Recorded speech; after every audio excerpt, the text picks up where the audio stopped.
వర్గంలో గౌరవనీయులైన ఎన్టీ రామారావు గారు విగ్రహము ఇదివరకు కొంచెం పక్కకి వాలిపోయి అలా ఉండేది, రిపేర్లు అవి చేయాలనే ఉద్దేశంతో ఇక్కడ తెలుగుదేశం పార్టీ నాయకుడైన కొయిలాడ వెంకటేష్, అట్లాగే విగ్రహ దాత అప్పాజీ గారు ఎంతో కాలం నుంచి ఆ విగ్రహాన్ని తయారు చేసి పర్మిషన్ గురించి వెయిట్ చేస్తూ ఉన్నారు.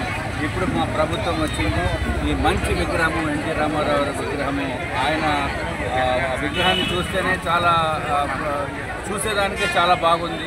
అటువంటి విగ్రహాన్ని వారు ఇక్కడ ప్రతిష్ఠించి, అట్లాగే దీనికి నాయకులు, ఇక్కడ లోకల్ నాయకులు అందరూ కూడా బొడ్డెట్టి మోహన్, ఇంకా మిగిలిన వారంతా తెలుగుదేశం పార్టీ నాయకులు, అట్లాగే మహిళా మండలు అందరూ వచ్చి పెద్ద ఎత్తున ఇక్కడ ఈ కార్యక్రమానికి రావడం జరిగింది. అట్లాగే టీడీపీ పార్టీ నుంచి ఎమ్మెల్సీ గారు చిరంజీవి గారు, అట్లాగే నజీర్ గారు, ఇంకా మిగిలిన లొడగల కృష్ణ గారు, అంతా నాయకులందరూ ఇక్కడ వచ్చి అందరి సమక్షంలో ఈ విగ్రహం ఓపెన్ చేయడం అనేది మాకు చాలా సంతోషదాయకంగా ఉంది.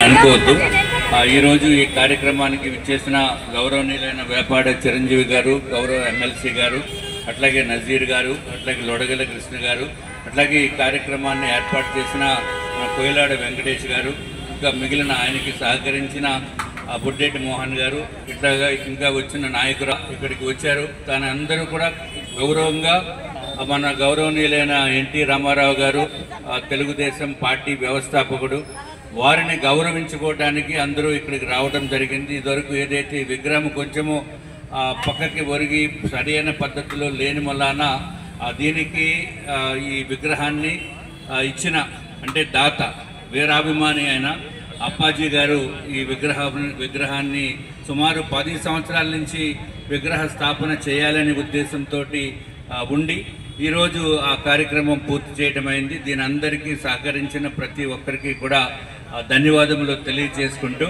అట్లాగే ఎన్టీ రామారావు అంటే తెలుగు జాతికి ముద్దు బిడ్డ, అట్లాగే తెలుగు భాషకి కానీ లేకపోతే తెలుగువారి గౌరవాన్ని ప్రపంచవ్యాప్తంగా చాటి చెప్పిన మహానుభావుడు ఎన్టీ రామారావు గారు.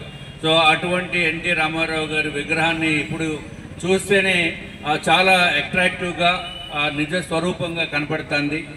ఏదైతే ఎవరైతే శిల్పి తయారు చేశారో వాళ్ళకి కూడా ప్రత్యేకమైన అభినందనలు తెలియజేయవలసిన అవసరం ఉంది. అట్లాగే తెలుగుదేశం పార్టీ నాయకులకి, ఇంకా ఇక్కడికి విచ్చేసిన ఇతర పార్టీ బీజేపీ, తెలుగుదేశము, అట్లాగే జనసేన పార్టీ నాయకులకు కూడా వారందరికీ కూడా మరి ఒక్కసారి నా యొక్క హృదయపూర్వకమైన ధన్యవాదములు, నమస్కారములు తెలియజేసుకుంటాను. తప్పనిసరిగా ఇక్కడ ఉన్న నాయకులు మీ సమస్యలను తీర్చడానికి ఉన్నాము.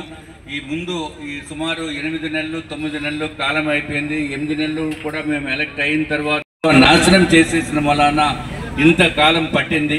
అట్లాగే కొత్త వారికి ఎవరికైనా రేషన్ కార్డులు కానీ పెన్షన్స్ కానీ ఇవన్నీ నెక్స్ట్ మంత్ నుంచి మొదలవుతాయి. అంటే సుమారు ఒక నెల రోజులు అసెంబ్లీ అయిపోయిన తర్వాత నెల రోజుల తర్వాత మొదలవుతుంది.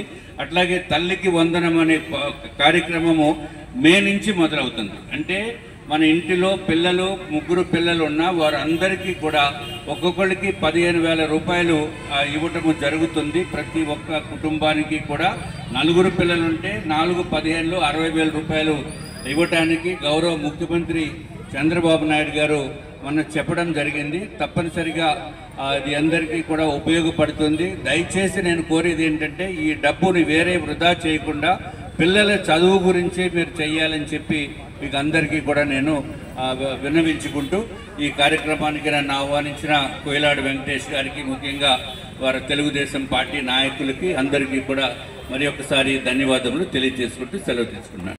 ఈరోజు తెలుగుదేశం పార్టీ అధికారంలోకి వచ్చిన తర్వాత, అలాగే మన గత 2021 మరి ఇంకోసారి అవకాశం ఇవ్వకుండా అతను బుద్ధి చెబుతారని మిమ్మల్ని అందరూ కోరుచున్నాం. ఎందుకంటే ఎప్పుడు కూడా ఈ వార్డులో పర్యటించకుండా ఎప్పుడు జీవీఎంసీ ఆఫీసులోనే